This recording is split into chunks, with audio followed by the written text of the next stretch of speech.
المبعوث رحمة للعالمين وهدى للمتقين وعلى آله وصحبه أجمعين. اللهم صل على محمد وعلى آل محمد كما صليت على إبراهيم وعلى آل إبراهيم إنك حميد مجيد.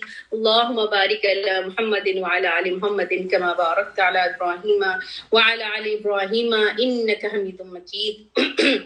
یہ جو ہم آج حجۃ الوداع ودا نہیں ہے، حجۃ الوداع میں بھی ودا ہی بولتی تھی، مجھے سمجھ میں آیا حجۃ الوداع ہے، واو کے اوپر فتحہ ہے، حجۃ الوداع.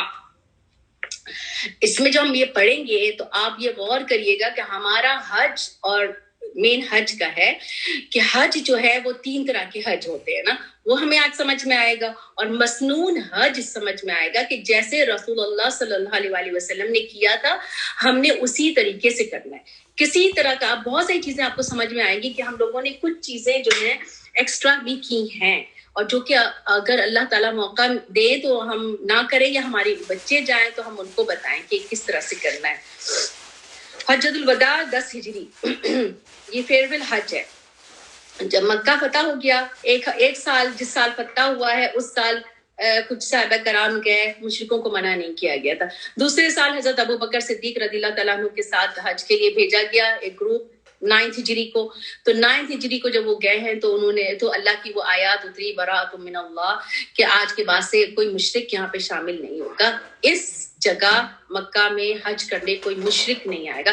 مشرک کون تھے؟ جو ایسوسیٹ کر رہے تھے اور وہ دین ابراہیم کے طریقے سے بھی چل رہے تھے اور وہ حج اور عمرہ بھی کرتے تھے.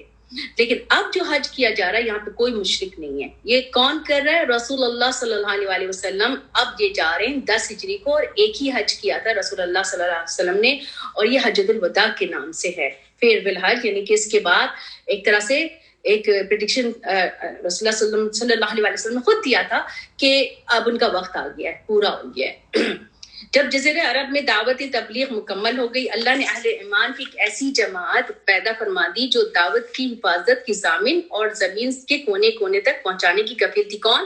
صحابہ کرام. صحابہ کرام کی ایک پوری پکی جماعت تیار ہو گئی ہے، اور جو دعویٰ دے رہی، تبلیغ کریں، جگہ جگہ جا رہے ہیں. یہ تب یعنی کہ کچھ تو وفد آ رہے تھے، ڈیلیگیشن آ رہے تھے، وہ اسلام قبول کر رہے تھے. کچھ صحابہ کرام جا جا کے تبلیغ کر رہے تھے اور بت پرستی کا بھی خاتمہ کر رہے تھے.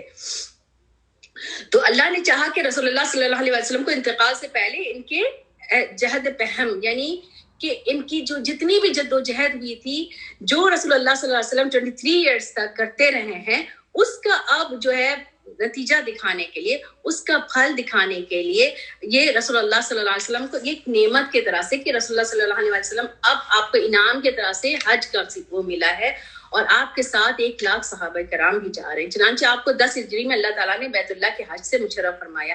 آپ نے حج کا ارادہ فرمایا تو لوگوں میں اعلان کر دیا. چنانچہ مدینے میں سے بہت سے لوگ جمع ہو گئے. آپ نکل رہے ہیں کب؟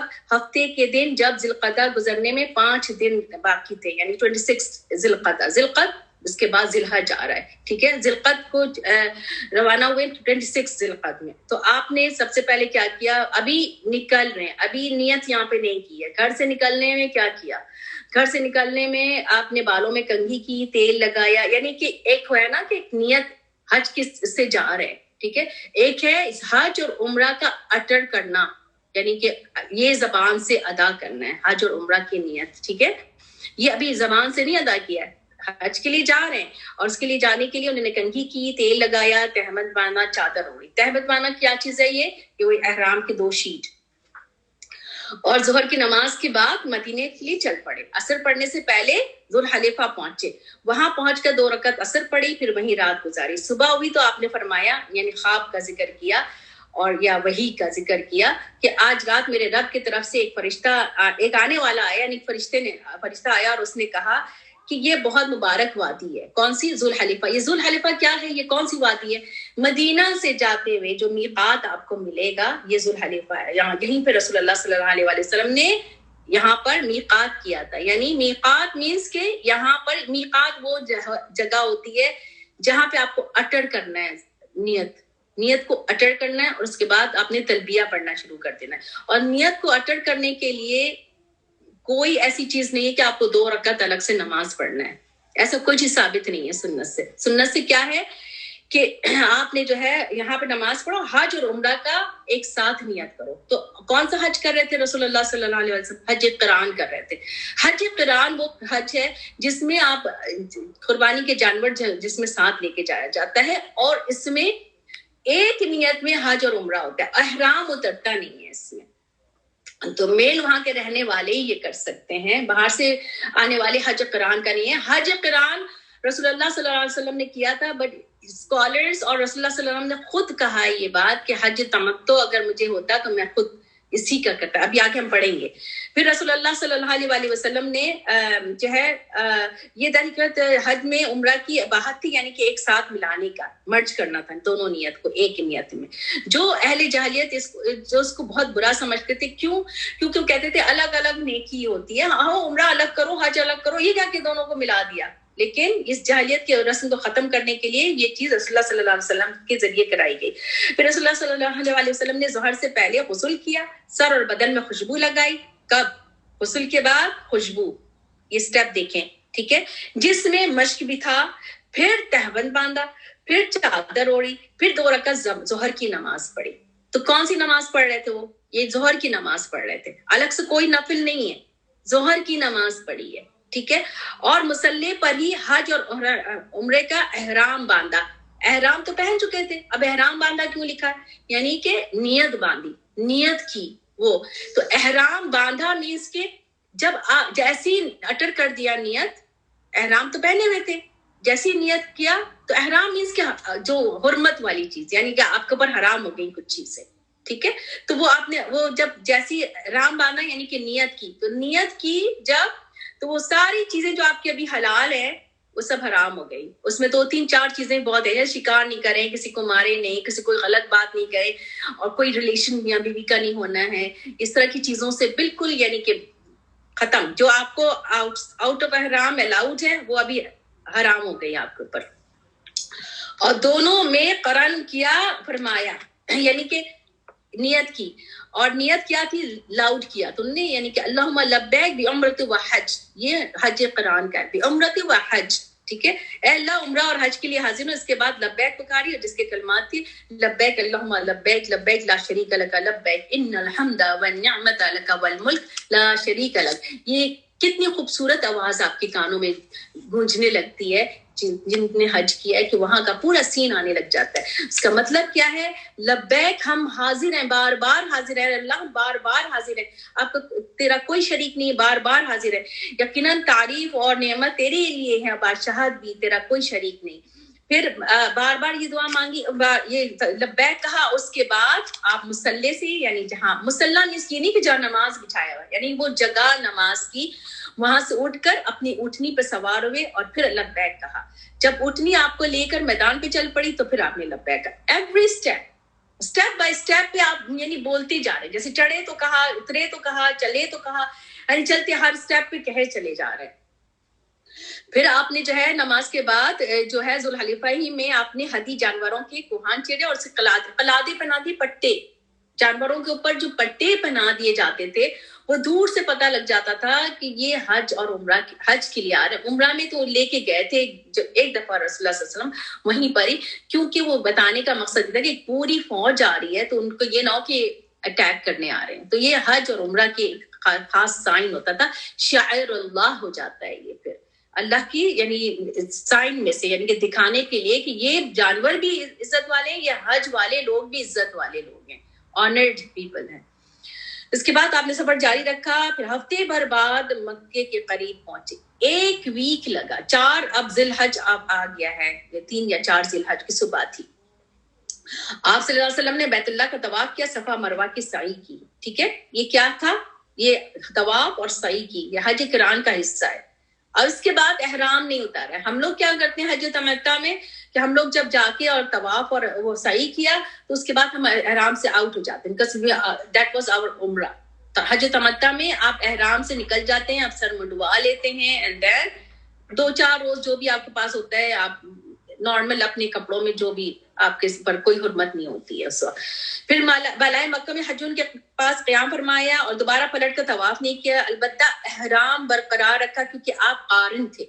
آپ نے حج کران کر رہے تھے نا, یعنی حج اور عمرے کا احرام کا اکٹھا باندھا ہوا تھا. اس کی وجہ یہ تھی کہ آپ ہدی کے قربانی کے جانور ساتھ لائے تھے. چنانچہ جو بھی اپنے ساتھ ہدی لاتا تھا, آپ صلی اللہ علیہ وسلم نے اس کو حکم دیا کہ اپنا احرام برقرار رکھے, اور جو جانور نہیں لے کر آیا تھا, ہدی کہتے ہیں قربانی کے جانور کو, تو انہیں حکم دیا کہ وہ طواف اور سعی کے بعد سر منڈوا لیں, احرام کھول دیں اور اپنی اس عمل کو عمرہ قرار دیں, چاہے انہوں نے حج اور عمرہ کی ایک ساتھ اکٹھے نیت کیا ہوا.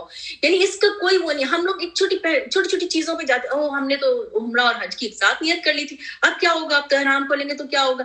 نہیں, جو آپ کو بتایا گیا ریچولز, جو پرسکرائبڈ ریچولز ہیں, اس کے طریقے سے چلنا ہے. اور پھر آپ نے اس بارے میں بتایا یہ بات کہ اگر مجھے یہ بات پہلے معلوم ہو جاتی کہ میں ہدی نہیں لاتا, یعنی کہ کس کو پریفر کیا رسول اللہ صلی اللہ علیہ وسلم نے, حج تمتع کو. کچھ لوگ کہتے نہیں رسول اللہ صلی اللہ علیہ وسلم نے قران کیا تھا, ہم لوگ قران کریں گے. No, that was a situation at that time, جب ہی کیا تھا انہوں نے یہ بات کہی کہ اگر مجھے یہ پتا ہوتا تو میں ہدی کے جانور, تو یہ رسول اللہ صلی اللہ علیہ وسلم کو پتا ہو سکتا تھا. کیوں نہیں ہوا؟ کیونکہ وہ جاہلیت کی رسم کو ختم اللہ تعالیٰ نے کروانا تھا ان کے ذریعے. رسول اللہ صلی اللہ علیہ وسلم کی ہر عمل تو سنت تو بن جاتا ہے, لیکن جب قول سامنے آ جائے, کوئی بات رسول اللہ صلی اللہ علیہ وسلم کے سامنے آ جائے, اس بات کے یعنی اگینسٹ میں یا اس بات کے فیور میں, تو اس کو پھر اسکالرز کہتے ہیں کہ وہ کیا چیز زیادہ بہتر ہے, پھر اس کے لحاظ سے ہم چلتے ہیں. تو جنہوں نے نہیں کہ انہوں نے احرام جو ہے وہ کھول دیے. پھر آپ صلی اللہ علیہ وسلم نے 8 ذی الحج ترویہ کے دن منا تشریف لے گئے, اور جو لوگ احرام کھول چکے تھے وہ بھی حج کا احرام باندھ کر اب منا گئے. وہاں اپنے ظہر, عصر, مغرب, عشاء, فجر کس وقت پہنچے وہاں پر آپ, یعنی فجر کے بعد پہنچے منا, اور اس کے بعد وہاں ظہر پڑھی, الگ الگ وقت میں نماز پڑھی. یہاں پہ کوئی نمازیں ملائی نہیں, ظہر, عصر, مغرب, عشاء اور فجر کی نمازیں پڑھی, 5 وقت کی نمازیں پڑھی, لیکن ساری نمازیں قصر کی ہیں. ٹھیک ہے, 4 رکعت والی 2 رکعت کی ہے. پھر جو ہے, اور اس کے بعد ہر 2 کو کر دیا. مغرب میں اوبیسلی 3 ہوتی ہے. پھر سورج طلوع ہونے کے بعد مینا سے چل پڑے اور عرفات تشریف لائے. وہاں وادی نمرہ میں آپ نے اپنے یعنی قبا لگا دیا, یعنی کہ ٹینٹ لگایا. اس کے بعد وہاں پر آرام کیا. فجر کے بعد کہاں پہنچے ہیں, وادی نمرہ یعنی کہ عرفات کے میدان کی طرف پہنچے ہیں, اور وہاں اپنا ٹینٹ لگا دیا. آپ نے وہاں پہ آرام کیا. یہ نہیں کہ آپ رات دن کھڑے رہو. جب عبادت کے لیے جائیں گے تو یہ بھی نہیں ہونا چاہیے کہ پیر پھیلا کے سو رہے ہیں, کھایا پیا اور سو گئے. نہیں, آرام اس لیے تاکہ عبادت کے لیے کھڑے ہو جائیں. سورج جلا تو قصوہ اٹھنی پہ سوار ہو کر وادی عرنا میں تشریف لائے. لوگ آپ کے گرد جمع تھے, آپ نے ان کے اندر کھڑے ہو کر خطبہ دیا اور اللہ کی حمد و ثنا اور شہادت کے کلمات کہے, اور آپ جو اللہ سے ڈرنے کی وصیت کی. پھر جو باتیں کہیں ان میں سے آپ نے فرمایا, یا الناس اسمعوا قولی فانی لا ادری لعلی لا القاکم بعد عامی. بہت امپورٹنٹ بات, یعنی کہ خاص کر کے کہہ دیا کہ میری بات غور سے سنو, مجھے نہیں معلوم غالباً میں تمہیں اس سال کے بعد اس مقام پہ نہ مل سکوں. تو کیا کیا باتیں کرنا ہے, ابھی میں پوائنٹ میں اور باقی اور باتیں بھی بتاؤں گی. ابھی جو بات یہاں پہ کہی وہ بھی امپورٹنٹ ہے. تمہارا خون, تمہارا مال, تمہاری آبرو ایک دوسرے پر اسی طرح حرام ہے جس طرح آج کے دن کی, ٹھیک ہے, موجودہ مہینے کی, موجودہ شہر کی حرمت ہے. یعنی جان اور مال کی حرمت بہت زیادہ ہے. عزت ایک مسلمان کی دوسری, کسی کو بے عزت کرنا اللہ کے نزدیک بہت برا ہے. کسی کو بے دخل کرنا بہت برا ہے. کسی کی جان کو کرنا بہت برا ہے, یعنی خانہ کعبہ کی حرمت سے زیادہ برا ہے. تو اس دن کا اللہ تعالیٰ رسول اللہ صلی اللہ علیہ وسلم کا اس مہینے کی اس دن کی اتنی حرمت ہے, اسی طرح تمہاری جان اور مال کی حرمت ہے. جاہلیت کی ہر چیز میرے پاؤں تلے رون دی گئی ہے, یعنی جو چیزیں رسول اللہ صلی اللہ علیہ وسلم کرتے چلے جا رہے ہیں, اور وہ ساری چیزیں آتھینٹک ہو گئی ہیں. جاہلیت کے خون اور ختم کر دیے گئے, اور ہمارے خون میں سے پہلا خون جسے میں ختم کر رہا ہوں ربیعہ بن حارث کے بیٹے کا خون ہے. یہ بچہ بنو سعید میں دودھ پی رہا تھا اور بنو حدیل کے لوگوں نے قتل کر دیا تھا. تو اس کے قتل کا وہ قصاص کا وہ یعنی دے دیا گیا, اس کا ختم کیا. جاہلیت کے سود کو ختم کر دیا گیا. سب سے پہلے عباس بن عبد المطلب کا سود, یعنی وہ جو سود وہاں سے جو لیا جا رہا تھا وہ سود بھی ختم ہو گیا. سود کا مکمل خاتمہ. اب یہ سارے کے سارا سود ختم. عورتوں کے بارے میں پھر کہا, اور عورتوں کے بارے میں بھی رسول اللہ صلی اللہ علیہ وسلم نے خاص تاکید کی کہ اللہ سے ڈرو عورتوں کے معاملے میں, کیونکہ تم نے انہیں اللہ کی امان کے ساتھ لیا اور اللہ کے کلمے کے ذریعے سے ان کی شرمگاہیں حلال کی ہیں, اور ان پر تمہارا حق یہ کہ وہ تمہارے بستر پہ کسی شخص کو نہ آنے دے, اور جو تمہیں گوارا نہیں, اگر وہ ایسا کرے تو انہیں مار سکتے ہو, لیکن سخت مار نہ مارنا.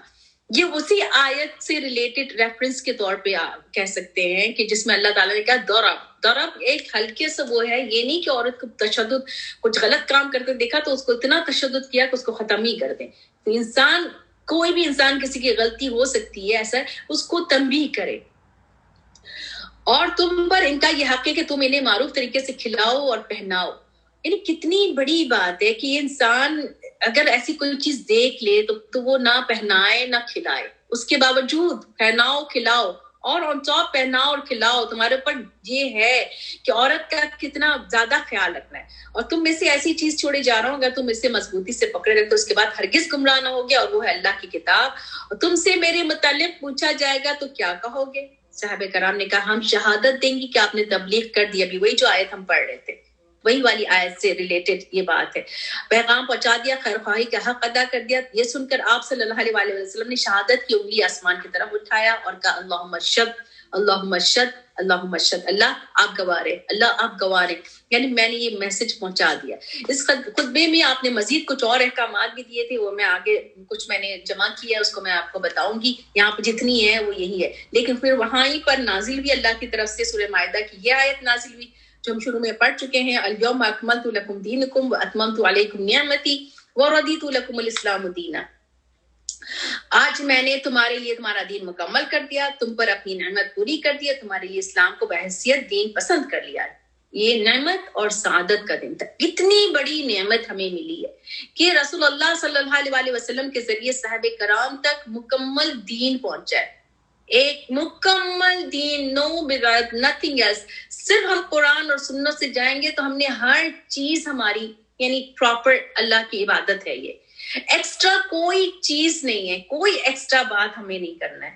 خطبہ کے بعد حضرت بلال رضی اللہ تعالیٰ نے اذان دی، پھر اقامت کی. رسول اللہ صلی اللہ علیہ وسلم نے 2 رکعت ظہر کی نماز پڑھائی، پھر اقامت کی، پھر آپ نے 2 رکعت عصر پڑھی. تقدیم کیا یہ، یعنی تقدیم ارلی کر لیا. ارلی کیسے ہوا؟ یہ کہ ظہر کی نماز کے ساتھ عصر پڑھ لیا. تاخیر جب ہوتا ہے تو وہ عصر کے ساتھ آپ ظہر ملا لیں. تو یہ تقدیم کیا. کیوں؟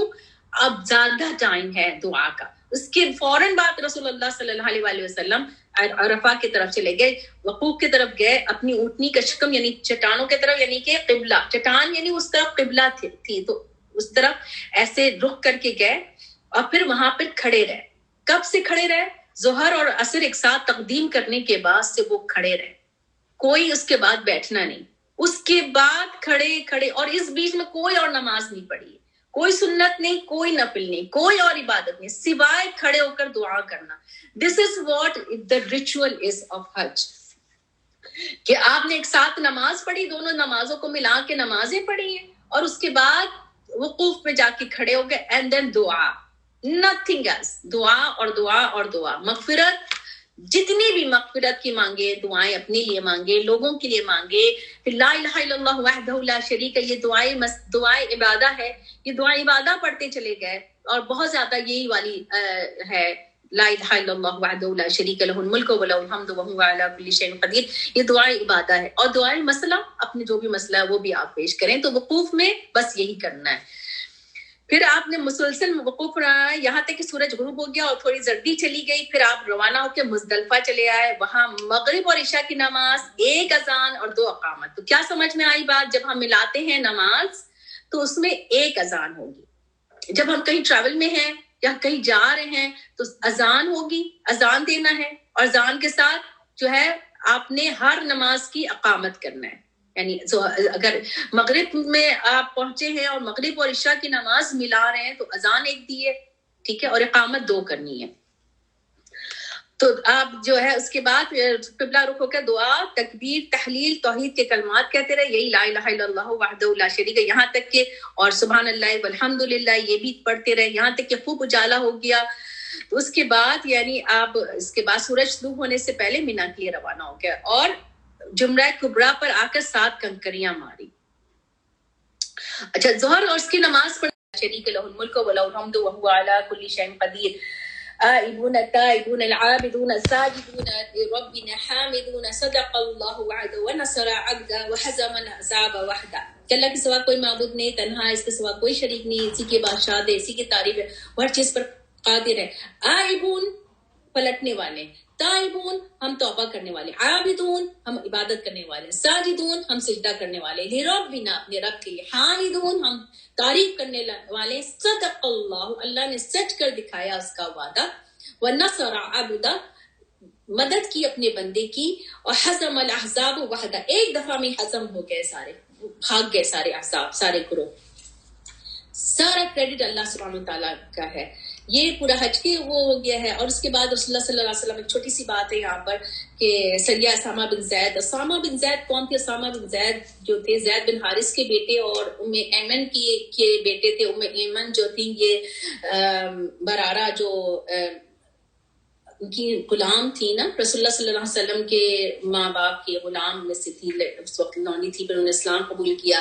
کسی اور سے بھی شادی ہوئی تھی، ام ایمن ان کی بیٹی تھی پہلے شوہر سے، دوسرے شوہر ان کے زید بن حارث تھے، ان سے بیٹے اسامہ بن زید تھے۔ اسامہ بن زید رسول اللہ صلی اللہ علیہ وسلم کو بہت عزیز تھے، تو ان کو ایک سریہ کے لیے بھیجا۔ یہاں رسول اللہ صلی اللہ علیہ وسلم نے واپس آ کر مدینہ میں قیام کیا۔ 23 سال پہلے آپ نے جو دعوت شروع کی تھی، اس کی کامیابی اور اللہ کے دین میں فوج در فوج داخلے کے جو منظر آپ کے رب نے آپ کو دکھایا، اس پر آپ کی حمد تسبیح کرتے رہے۔ ایک چیز یہاں پر ایک اور میں ایک چیز یہاں پہ بتانا بھول گئی ہوں کہ ایام تشریق کے درمیانے دن خطبہ سے پہلے سورہ نصر نازل ہوئی تھی، اذا جاء نصر اللہ والفتح وَرَأَيْتَ النَّاسَ يَدْخُلُونَ فِي دِينِ اللَّهِ أَفْوَاجًا فَسَبِّحْ بِحَمْدِ رَبِّكَ وَاسْتَغْفِرْ إِنَّهُ كَانَ تَوَّابًا۔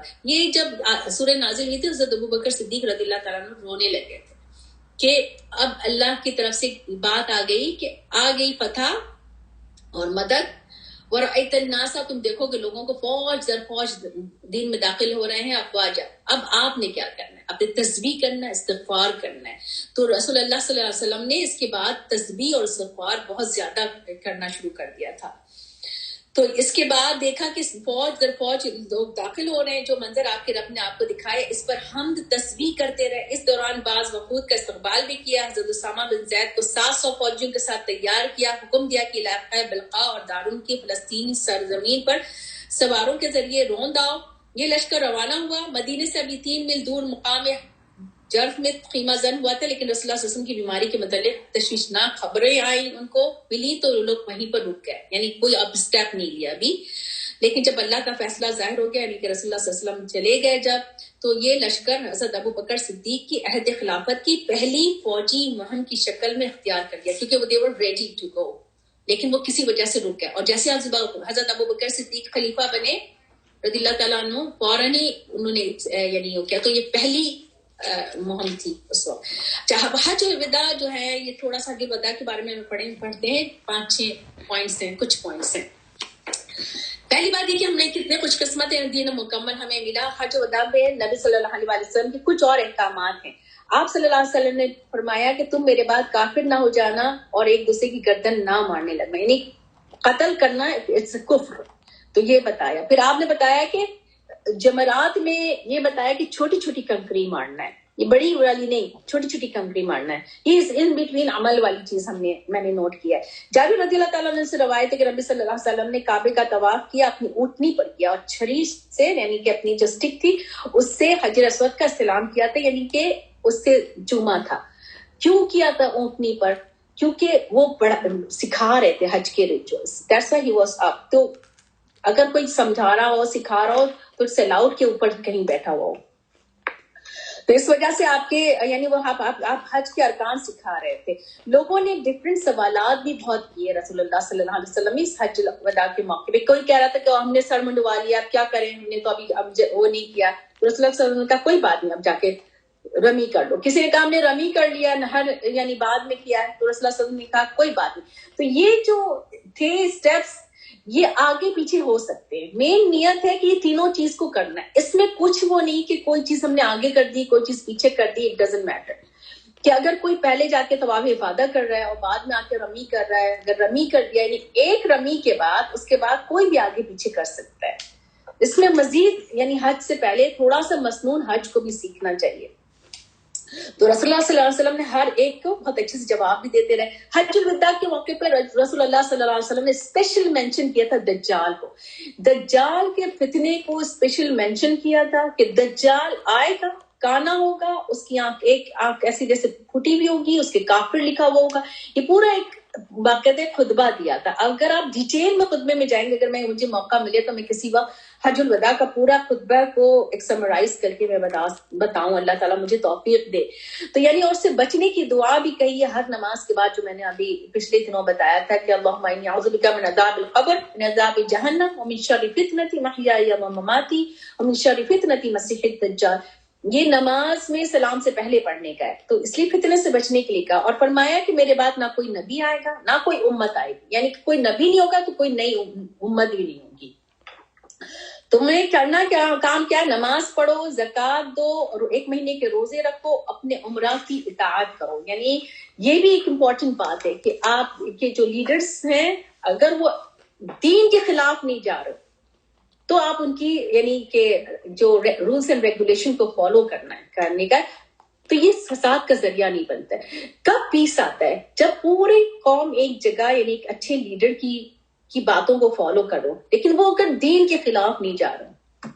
عورتوں کے لیے حکم دیا کہ کوئی عورت اپنے شوہر کے مال سے بغیر پوچھے خرچ نہ کرے. یہ بھی کتنی امپورٹنٹ بات ہے، کیونکہ مال ہی جو ہے نا فتنہ اور فساد کا ذریعہ بنتا ہے. ایک ہسبینڈ نے الاؤ کیا ہوا ہے، کارڈ دیا ہوا ہے جو چاہے کرو، لیکن اس میں بھی عورتوں کو بہت سمجھ کے خرچ کرنا چاہیے کہ میرے ہسبینڈ کا مال ہے، بہت محنت سے کیا ہوا ہے، ایسے نہیں کہ لیوشلی اڑا دیا کسی بے تحاشا. لیکن ہسبینڈ اگر خوش ہے کہ ہاں ٹھیک ہے تم کرو تو ٹھیک ہے، اس میں کوئی مسئلہ نہیں ہے. نبی صلی اللہ علیہ وسلم نے فرمایا کوئی جرم کرنے والا اپنے سوا کسی پر جرم نہیں کرتا ہے، یعنی وہ خود اپنے ذمہ دار ہے جرم کا. یہ نہیں کہ اگر بیٹے نے کچھ کیا تو باپ کو پکڑ لیا، باپ نے کچھ کیا تو بیٹے کو پکڑ لیا، ایسا کچھ نہیں ہے. اور ہر کوئی اپنے اپنے اعمال کا ذمہ دار ہے. وارث کے لیے الگ سے وصیت کرنا درست نہیں. اللہ نے ہر حقدار کا حق لکھ دیا. کس میں؟ سورہ النساء میں.